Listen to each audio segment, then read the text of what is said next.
আমরা এখন একটু যাব নির্বাচন কমিশনে আছেন সহকর্মী শাতিলা শারমিন। জানবো নির্বাচন কমিশনের পক্ষ থেকে সর্বশেষ যে আপডেট সেটি। শাতিলা।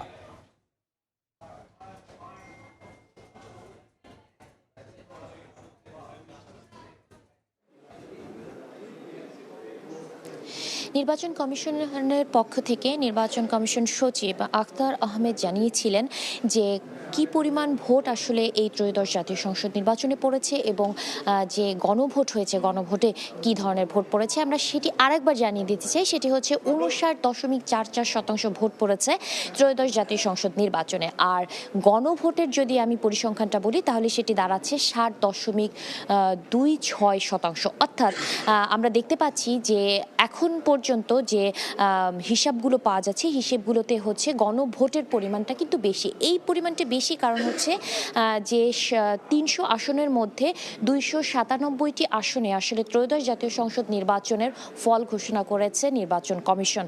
2টি আসন চট্টগ্রামের 2টি আসন চট্টগ্রাম 2 এবং চট্টগ্রাম 4 আসনের ফল ঘোষণা করেনি নির্বাচন কমিশন, কারণ এখানে আদালতের নির্দেশনা রয়েছে এই ফল ঘোষণা না করার, সেই জন্য। আর একটি আসন আগে থেকে স্থগিত রয়েছে।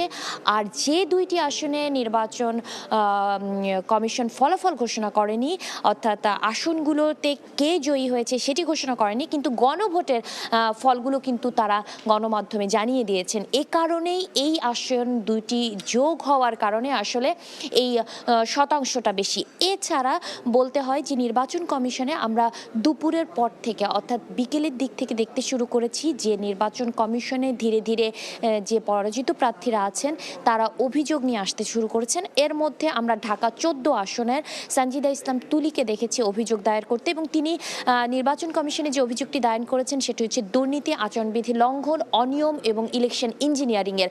তিনি এই আসনের যে ফলাফল সেই ফলাফল স্থগিত চেয়েছেন নির্বাচন কমিশনের কাছে, এবং এই নির্বাচনটিতে পুনর্নির্বাচনের দাবি জানিয়েছেন। গণমাধ্যমের সঙ্গে তিনি কথা বলেছেন এবং এই দাবিগুলো নিয়ে তিনি নির্বাচনের কাছে সুষ্ঠু তদন্তের প্রত্যাশা করছেন। তো নির্বাচন কমিশনে যে ঘটনাগুলো ঘটছে সেই ঘটনাগুলো আমরা এখন দেখতে পেয়েছি যে পরবর্তীতে আসলে একটি গেজেটের জন্য যে জাতি অপেক্ষা করছে, অর্থাৎ এই 300 আসনের যে গেজেটটি সেই গেজেটটির অপেক্ষায় রয়েছে জাতি, এবং যত দ্রুত সম্ভব গেজেট প্রদান করা হবে বলে আমাদেরকে জানিয়েছেন নির্বাচন কমিশন সচিব। নির্বাচন কমিশন ছিল এই অবস্থায়। এখন আমরা সরাসরি যেতে চাই মাঠে। ময়মনসিংহে রয়েছেন আমাদের সহকর্মী। ময়মনসিংহ জেলায় এবারে নির্বাচনে বিএনপি নিরঙ্কুশ সংখ্যাগরিষ্ঠতা অর্জন করায় কিন্তু নেতাকর্মীদের মাঝে কিন্তু উচ্ছ্বাস বয়ে যাচ্ছে। তবে যেহেতু দলীয় সিদ্ধান্ত অনুযায়ী এখানে এই কোনো ধরনের মিছিল না করতে, আনন্দ মিছিল না করতে নির্দেশনা দেওয়া হয়েছে, সেই ক্ষেত্রে কিন্তু তারা বিভিন্ন দোয়া মাহফিলের মতো আয়োজন করেছে। আমি এখন আছি ময়মনসিংহ 5 মুক্তাগাছা আসনে। এখানে বিএনপির যিনি প্রার্থী ছিলেন জাকির হোসেন বাবলু, তিনি কিন্তু প্রায় 25,000-এর বেশি ভোটের ব্যবধানে কিন্তু জয়লাভ করেছেন, এবং আজকে এখানে এই নির্বাচনে সুষ্ঠু শান্তিপূর্ণ নির্বাচন হওয়ায় এখানে শুকরানায় কিন্তু দোয়া মাহফিলের আয়োজন করা হয়েছে উপজেলা বিএনপি এবং অঙ্গ সংগঠনের পক্ষ থেকে, এবং এখানে কিন্তু বিপুল পরিমাণ নেতাকর্মী কিন্তু এখানে উপস্থিত হয়েছেন, সাধারণ মানুষ উপস্থিত হয়েছেন। এখানে যিনি নবনির্বাচিত সংসদ সদস্য জাকির হোসেন বাবলু, তিনি দলীয় নেতাকর্মীদের নানা ধরনের দিক নির্দেশনা দিচ্ছেন। কিভাবে তিনি বলছেন যে এখানে কোনো ধরনের ক্ষমতার রাজনীতি হবে না, সাধারণ সাথে মিশে তিনি সাধারণ মানুষের ভাগ্য উন্নয়নে কাজ করতে চান।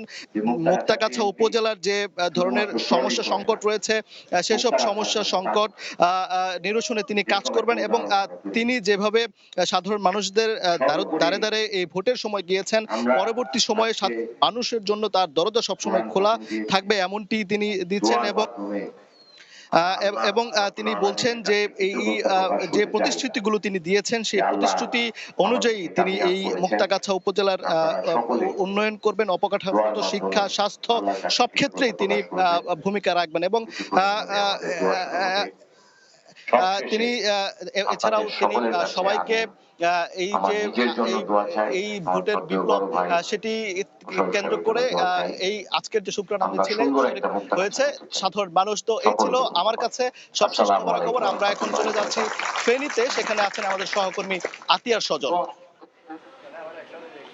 গতকাল ত্রয়োদশ নির্বাচন যে শেষ হয়েছে এবং তার ফলাফলের বেশিরভাগই কিন্তু প্রকাশিত হয়েছে এবং সেই প্রকাশিত ফলাফলে আমরা দেখেছি যে দেশব্যাপী একটি নিরঙ্কুশ বিজয়ের দিকে হাঁটছে জাতীয়তাবাদী দল তথা বিএনপি এবং সেই তারই ধারাবাহিকতায় বিএনপির যে প্রয়াত চেয়ারপারসন ছিলেন বেগম খালেদা জিয়ার নিজ জেলা হিসেবে পরিচিত ফেনীতেও কিন্তু তার ধারাবাহিকতা ধরে রেখেছে। এমনকি যদি বলি ফেনীর 3টি সংসদীয় আসনের এখানকার যারা বিএনপি মনোনীত এবং ধানের শীষের প্রতীকের প্রার্থী তারা কিন্তু নিরঙ্কুশভাবে একটি বিশাল ব্যবধানে তারা জয়লাভ করেছেন। এবং আমরা এখন এই মুহূর্তে রয়েছে ফেনী সদর উপজেলা নিয়ে গঠিত যে ফেনী 2 সংসদীয় আসন, যেখানে বিএনপি মনোনীত যিনি প্রার্থী রয়েছেন অধ্যাপক জলালউদ্দিন ভিপি, তিনি কিন্তু 1,31,210 ভোট পেয়ে কিন্তু নির্বাচিত হয়েছেন এবং তার নিকটতম যিনি প্রতিদ্বন্দ্বী রয়েছেন 11 দলীয় জোটের মনোনীত প্রার্থী এবং এবি পার্টির চেয়ারম্যান মুজিবুর রহমান মঞ্জু, তিনি পেয়েছেন 85,058 ভোট এবং প্রায় 51,000-এর বেশি ব্যবধানে কিন্তু এই প্রার্থী বিজয় লাভ করেছেন। এই নিয়ে তিনি এই চতুর্থবারের মতো সংসদ সদস্য নির্বাচিত হয়েছেন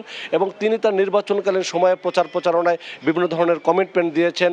সেই কমিটমেন্টগুলো বাস্তবায়নের ক্ষেত্রে প্রতিশ্রুতি কতটা সম্ভব বাস্তবায়ন করা যায় সেগুলো কিন্তু তিনি বলে যাচ্ছেন। এবং এই যে বিজয়ের মধ্য দিয়ে কিন্তু নেতাকর্মীদের মধ্যে একটি বাঁধ ভাঙা উল্লাস এবং উচ্ছ্বাস কাজ করছে। যদিও দলীয়ভাবে কেন্দ্রীয়ভাবে বিজয় মিছিল না করতে বলেছে, তবুও আমরা দেখেছি যে সব প্রার্থীরা তাদের নিজ নিজ এলাকায় মসজিদে প্রয়াত চেয়ারপারসন বেগম খালেদা জিয়ার জন্য দোয়া মাহফিল অনুষ্ঠান করেছেন এবং তারা যতটা সম্ভব সংযত অবস্থায় রয়েছেন এবং তারা এই বিজয়কে বলছেন যে যাতে ভালোভাবে ব্যবহার করা যায়, ফেনীর মানুষের গণ উন্নয়নে যেন এই কাজে লাগাতে পারে, মানুষের যে আস্থা সেই আস্থা যেন প্রতিদান দিতে পারে। এবং এখানকার যিনি প্রার্থী রয়েছেন অধ্যাপক জলালউদ্দিন ভিপি, তিনি তার বিগত 3 আমলে কিন্তু বেশ কিছু কাজ করেছেন এবং তারই ধারাবাহিকতায় আগামী এই সময়টা তিনি কাজে লাগাতে চান। একটি মেডিকেল বিশ্ববিদ্যালয় কলেজ করার জন্য, হাসপাতাল করার জন্য একটি প্রতিশ্রুতি রয়েছে একটি পাবলিক বিশ্ববিদ্যালয় করার মতন প্রতিশ্রুতি। এছাড়াও আপনার বলতে পারেন যে আমাদের ফেনীতে বেশ কিছু সমস্যা রয়েছে যেগুলোর অগ্রাধিকার ভিত্তিতে তিনি এগুলো আগামী যে নির্বাচন এর মাধ্যমে যে সংসদে গিয়ে কিন্তু সেটা বলবেন। তিনি যেটা বলছেন যে মানুষের জানমালের নিরাপত্তা এবং সব বিষয়গুলো মিলেই কিন্তু আমরা এই প্রতিশ্রুতিগুলো তিনি দিয়েছেন। চেষ্টা করবেন তার অতীত অভিজ্ঞতা কাজে লাগিয়ে ফেনীবাসীর জন্য বেগম খালেদা জিয়ার যে প্রতিশ্রুতি বা স্বপ্ন ছিল ফেনীকে নিয়ে সেই স্বপ্ন বাস্তবায়ন করবেন। আমরা চলে যাব নেত্রকোনায়, সেখানে রয়েছেন আমাদের এক সহকর্মী কল্পনা বেগম, তিনি জানাবেন সেখানকার পরিস্থিতি।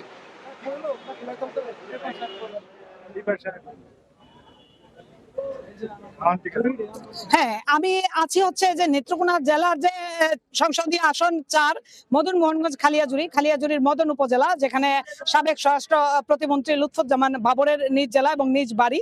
এখানে আমরা এবার যে নির্বাচনে যেটা দেখলাম যে একটা ভূমিধস বিজয়, 1,21,000 ভোটের ব্যবধানে তিনি এবার বিজয়ী হয়েছেন। এবং এই যে বিজয়ী হওয়ার যে পরবর্তীতে যে আজকের পরিস্থিতিটা, এটা যদি আমি একটু বলি যে খালিয়াজুরি, মদন মোহনগঞ্জ 3 উপজেলার একদম মানুষ যে বাঁধ ভাঙা একটা উল্লাস তারা করছে এবং এমন ভাবে এই তারা তাদের প্রিয় নেতাকে ভাটি বাংলা খ্যাত এবং প্রিয় নেতা মনে করেন যে ভাটি বাংলার প্রিয় নেতা, তাকে দেখতে এবং মালা পরাতে যে একটা ভিড় করেছেন, যে তার বাড়ি ভাদেরা এলাকায় সকাল থেকে তারা এইখানে অবস্থান করছিলেন এবং মানে হাজারো নেতাকর্মী এসে ভিড় জমিয়েছেন যে নেতাকে এক নজর দেখার জন্য এবং শুভেচ্ছা জানানোর জন্য, ফুল দেওয়ার জন্য।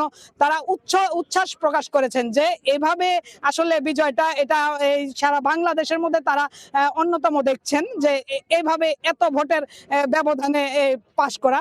তো এই সাবেক স্বরাষ্ট্র প্রতিমন্ত্রী লুৎফুজ্জামান বাবরের সাথে যারা প্রতিদ্বন্দ্বিতা করেছিলেন তাদের মধ্যে যে নিকটতম বলতে তিনি পেয়েছেন 39,000 ভোট এবং তিনি হচ্ছেন দাঁড়িপাল্লার আল হেলাল তালুকদার এবং ছিলেন কাস্তে প্রতীকের জলি তালুকদার, সাথে আরো বেশ কয়েকজন ছিলেন। কিন্তু সবকিছু ছাপিয়ে যে সারা জেলার যে ভোটের হিসাব সেটি তিনি একেবারে দেখিয়ে দিয়েছেন এবং মানুষ অবাক বিস্ময়ে দেখছেন যে এত ভোটের ব্যবধানে, এবং অনেকে ভাবছিলেন যে ভোটার উপস্থিতি অনেক জায়গায় কম হলেও এই মদন মোহনগঞ্জ খালিয়াজুরির ভোটের হিসাবটা ভিন্ন। এখানে সবাই স্বতঃস্ফূর্তভাবে তাদের নেতাকে জয়ী করার জন্য ভোট দিতে গিয়েছেন। তো তিনি যেটি বলেছেন আমাদেরকে যে নেত্রকোনার উন্নয়নে এবং তার নিজ উপজেলা সহ সবকিছুর উন্নয়নে সর্বাত্মক আগের চেয়ে বেশি করবেন। তো নেত্রকোনা জেলার যে এই যে নির্বাচিত প্রার্থীর সর্বশেষ জানানোর জন্য আমার কাছে মদন থেকে এই ছিল সর্বশেষ। আমরা সরাসরি ছিলাম নেত্রকোনা, এর আগে যুক্ত হয়েছিলাম ফেনী এবং ঢাকা নির্বাচন কমিশন থেকে।